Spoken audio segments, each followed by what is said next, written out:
গাজীপুরের শ্রীপুর মুক্তিযোদ্ধা কলেজ শাখা ছাত্রদল নেতাদের অনিয়ম ও চাঁদাবাজির বিরুদ্ধে সংবাদ প্রকাশ করায় বিক্ষোভের মাধ্যমে নয়া দিগন্তের গাজীপুর প্রতিনিধি সাংবাদিক মুজাহিদকে হত্যার হুমকি দেওয়া হয়েছে। এ ঘটনার প্রতিবাদে শুক্রবার বেলা 11টায় গাজীপুর সদর ও শ্রীপুরে কর্মরত বিভিন্ন প্রিন্ট ও ইলেকট্রনিক মিডিয়ার সাংবাদিকরা মানববন্ধন কর্মসূচি পালন করেন। 6ই মার্চ বৃহস্পতিবার সন্ধ্যা 7:30টার দিকে শ্রীপুর পৌর শহরে কলেজ ছাত্রদল নেতা গোলজার মণ্ডল, মেহেদি হাসান সাহাদ, মারুফ প্রধান, তোফায়েল সহ 40-50 জনের একটি দল বিক্ষোভ মিছিল বের করে।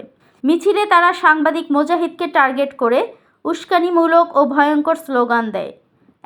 একটা মুজাহিদ ধর, ধৈরা ধৈরা জবাই কর। এই মিছিলের ভিডিও সামাজিক মাধ্যমে ছড়িয়ে পড়লে সাংবাদিক মহলসহ সচেতন নাগরিকদের মাঝে তীব্র ক্ষোভের সৃষ্টি হয়। হত্যার হুমকির প্রতিবাদে আয়োজিত মানববন্ধনে গাজীপুর ও শ্রীপুরে কর্মরত প্রিন্ট ও ইলেকট্রনিক মিডিয়ার সাংবাদিকরা অংশ নেন।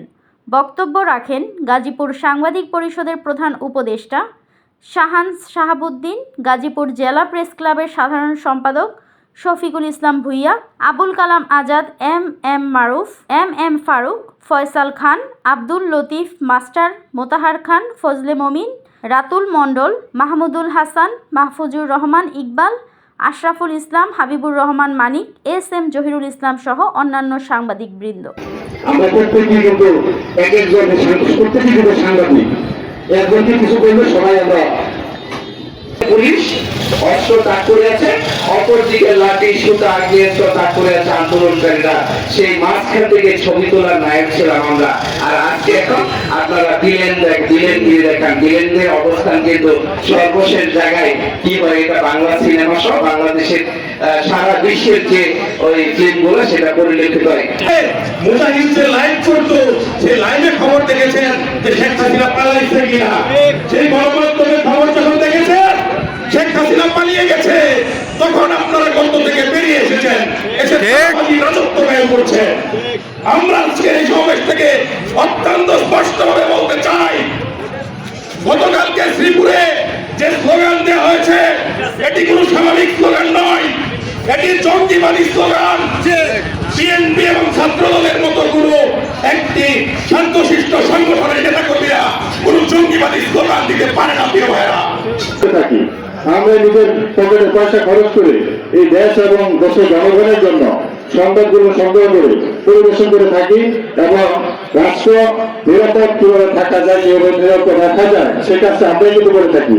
আপনারা অন্যান্য সেক্টরে যারা দায়িত্ব পালন করতেছে তারা একটা সেক্টর দেখেন, আর গণমাধ্যমের কর্মীরা প্রত্যেকটা সেক্টর থেকে নজরদারি করতে হয়।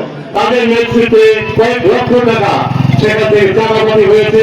তার আগে ভোটার হালনাগাদ করার প্রেক্ষাপটে শ্রীপুর পাইলট স্কুলের সেখানেও বিপুল সংখ্যক টাকা তারা লুটপাট করে নিয়ে গেছে। এবং এই অরাজকতার বিরুদ্ধে, এই চাঁদাবাজের বিরুদ্ধে, এই হটকারীদের বিরুদ্ধে, এই লুটখোরের বিরুদ্ধে মুজাহিদ কলম ধরেছে। এবং কলম ধরেছে বলে আজকে মুজাহিদের বিরুদ্ধে আমরা দেখলাম গতকালকে সন্ধ্যায় এরকম একটি সংবেদনশীল জায়গা, এখানে ইউনো কার্যালয় আছে, এখানে শ্রীপুর থানা আছে, অথচ উপজেলার তথ্য থেকে শ্রীপুর থানা গেট থেকে আমরা দেখলাম গুলজারের নেতৃত্বে বলা হচ্ছে যে একটা দালাল দল তৈরি করে জমাই কর। আমারও বলা হচ্ছে যে মুজাহিদকে প্রকাশ্যে জমাই করবে তারা, এবং জমাই করে খান্ত হবে, তার আগে তারা খান্ত হবে না। আজকে সাংবাদিকদের উপরে যে জুলুম নির্যাতন সারা দেশে শুরু হয়েছে, তার জন্য আমাদের সকলকে ঐক্যবদ্ধ থাকতে হবে। ঐক্যবদ্ধ থাকার কোনো বিকল্প নেই। এইসব বিষয়ে দেখবে এটাই স্বাভাবিক। এখানে সাংবাদিকদেরকে যেভাবে কলমকে আটকে দেওয়া হচ্ছে এটা অত্যন্ত দুঃখজনক। আমরা আইন শৃঙ্খলা বাহিনী যারা রয়েছে তাদের দৃষ্টি কামনা করছি। এবং ছাত্রদলের একটি মিছিল যখন আমার সহকর্মীর বিরুদ্ধে যখন মিছিলটি তার চামড়া তুলে দিবে, তাকে হত্যার হুমকি দিবে, এরকম স্লোগান দিয়ে মিছিল করছে, এখানে আপোষ করে না। এখানে সাংবাদিক কর্মীরা কখনো আপোষ করে না। রাতুল মণ্ডল, ফারুক সহ তারা কখনো আপোষ করেনি, যার জন্য বারবার তারা সন্ত্রাসের শিকারে পরিণত হয়েছেন। আজকে এখানে সেই সমস্ত আহত ভাইদেরকে নিয়ে আমরা দাঁড়িয়েছি। সাংবাদিকরা অন্যায়ের পক্ষে, সাংবাদিকরা চাঁদাবাজদের বিপক্ষে।